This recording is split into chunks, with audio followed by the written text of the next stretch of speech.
So if you look at this picture, you need to really carefully observe and understand. There are three aspects to it. In fact, four.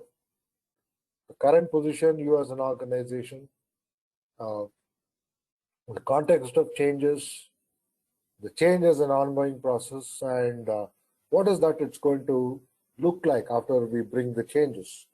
So essentially, we are talking about the four aspects here.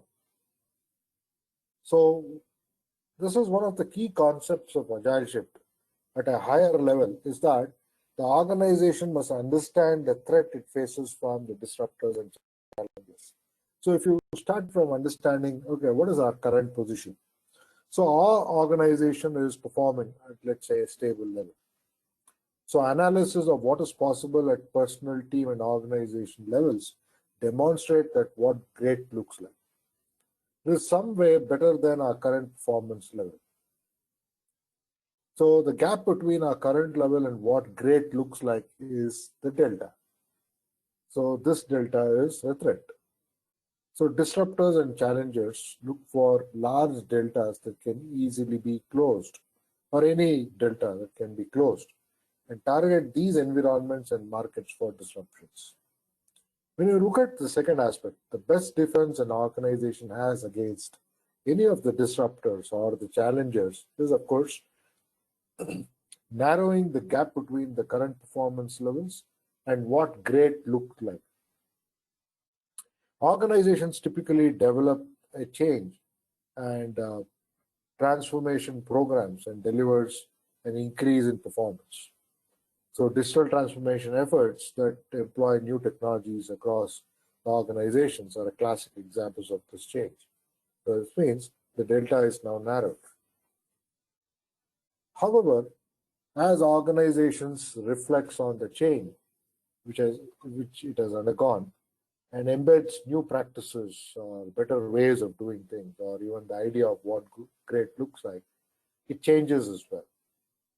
So it means the very aspect of what great means itself is changing from time to time. So what great looks today might not look the same a week or a month from now.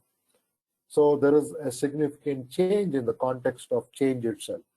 So newer technologies and practices are developed and they're used. So, and the recent changes don't look so advanced anymore. So the delta is opening back up. So it's opening again. So it means the delta it goes on, the gap increases over a period of time. Then we need to look at how both the survival and the progress we as an organization is going to be driven by always looking to narrow the delta as what great looks like continually moves further and further. So change is never finished. It always moves forward. The organization must run a portfolio of work that includes change as a business unit. This is what we call running the organization and changing the organization. So that's something we will look at as we get into later on. So when we look at delta in terms of value creation, so what it means is, what could a target state look like? It's like asking this question in terms of inside out and outside in. So to answer this question, we can consider the following. So what value creations are our best competitors achieving? What are the best organizations for value creation in this area doing? What value could we create if we worked in the best way possible with the best available tools and processes and methods? So it's a key question we all can ask. So a target state, in summary, is an assessment of what the best possible value performance levels could be brought in by organizations. And of course, even it is individuals and teams.